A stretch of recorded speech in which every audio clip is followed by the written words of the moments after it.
Il y a des soirs où le silence devient plus lourd que les mots. Dans ces moments-là, même le tic-tac d'une vieille horloge paraît trop bruyant. Roselyne connaissait ce silence depuis longtemps. À 65 ans, elle s'asseyait souvent seule devant sa petite table en bois, posait ses mains fatiguées près de la flamme du réchaud et restait là, immobile, à regarder la lumière trembler.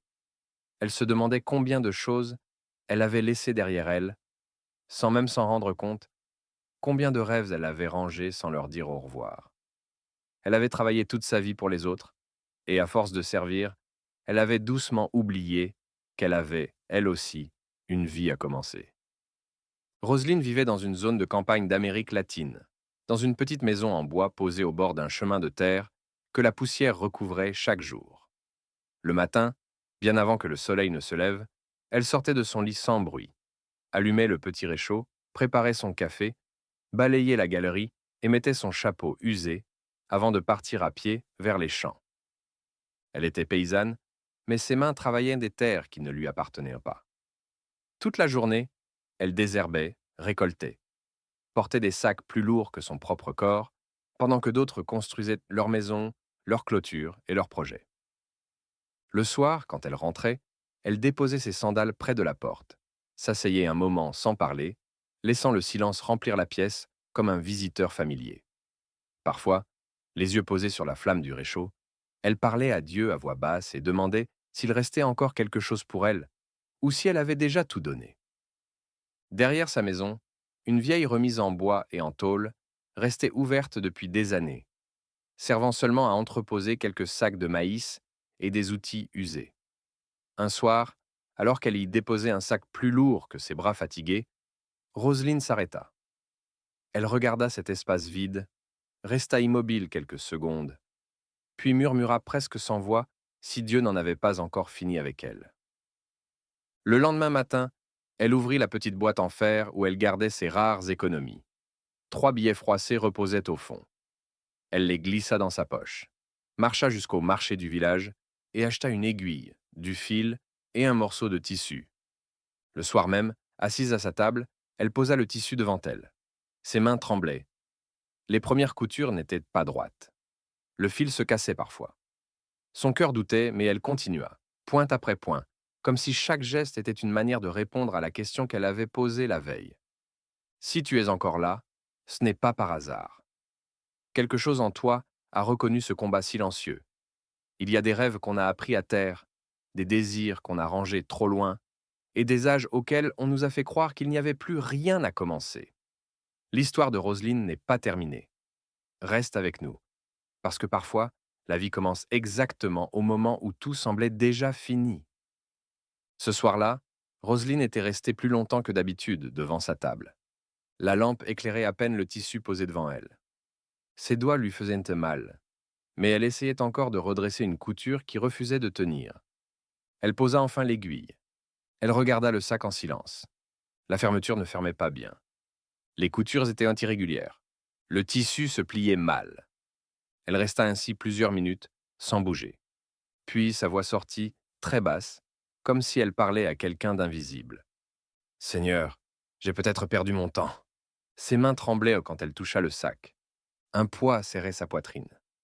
Elle pensa à son âge, à ses forces qui diminuaient, à toutes ces années déjà derrière elle. À ce moment-là, des pas se firent entendre dans la cour. 2 voisines s'arrêtèrent près de la porte. Elles regardèrent la table, le tissu, le sac presque terminé. Tu travailles encore là-dessus demanda l'une d'elles. Roselyne ne répondit pas tout de suite. À notre âge, reprit l'autre d'une voix douce, on commence rarement quelque chose de nouveau. On essaie plutôt de finir ce qu'on a déjà commencé. Un petit rire s'échappa, puis un autre. Roselyne baissa les yeux. Ses doigts serrèrent l'aiguille. Peut-être, murmura-t-elle. Les femmes s'éloignèrent en parlant entre elles. La cour redevint silencieuse. Roselyne resta immobile, l'aiguille entre les doigts, le cœur lourd. Puis, elle leva doucement la tête. Donne-moi juste la force de continuer, Seigneur. Et elle reprit. Un matin, alors que Roselyne terminait de plier un morceau de tissu sur sa table, elle entendit quelqu'un s'arrêter devant la maison. Un vieil homme du village était là, appuyé sur son bâton, observant en silence ses mains fatiguées, le tissu posé devant elle, et l'aiguille encore entre ses doigts. Tu travailles dur, dit-il doucement. Roselyne hocha la tête sans savoir quoi répondre. J'ai une vieille machine à coudre chez moi. Elle n'est plus belle, elle fait du bruit, mais elle fonctionne encore. Si tu veux, tu peux l'utiliser. Elle ne me sert plus. Roselyne sentit sa gorge se serrer. Elle n'avait rien à offrir en retour. Elle murmura simplement un merci, la voix basse, comme si ce mot portait tout ce qu'elle n'arrivait pas à dire. À partir de ce jour, les soirées de Roselyne changèrent. Après les chants, elle ne s'asseyait plus seulement pour se reposer. Elle sortait la machine, préparait son tissu et cousait lentement, pointe après point. Les gestes devenaient plus sûrs. Les sacs prenaient forme. La fatigue restait là, mais elle ne fermait plus l'élan. Chaque nuit, avant d'éteindre la lampe, Roselyne parlait à Dieu à voix basse. Elle ne demandait pas de miracle. Elle remerciait pour la journée et demandait seulement la force de continuer le lendemain. Un matin, alors que Roselyne rangeait quelques sacs sur sa table, une femme s'arrêta devant la maison.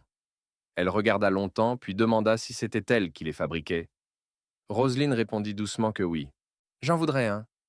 Roselyne resta immobile un instant, comme si elle n'avait pas bien entendu. Puis ses yeux se remplirent de larmes.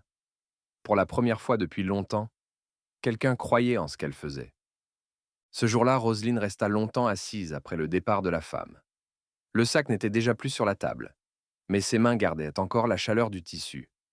Elle ne pensa pas à l'argent. Elle ne pensa pas non plus à ce que cela allait changer demain. Elle pensa simplement au chemin qu'elle avait parcouru depuis la première nuit dans la remise, à ses peurs, à ses doutes, à ses prières murmurées. Et elle comprit doucement que le vrai miracle n'était pas ce qu'elle venait de vendre, mais d'avoir trouvé la force de commencer, alors que tout, autour d'elle et en elle, lui disait qu'il était trop tard. Quand Roselyne a fermé sa porte ce soir-là, la nuit était la même, la maison était la même, le chemin de terre était le même. Pourtant, quelque chose avait changé à l'intérieur. Elle avait compris qu'une vie peut encore s'ouvrir, même quand on croit qu'elle est déjà derrière soi.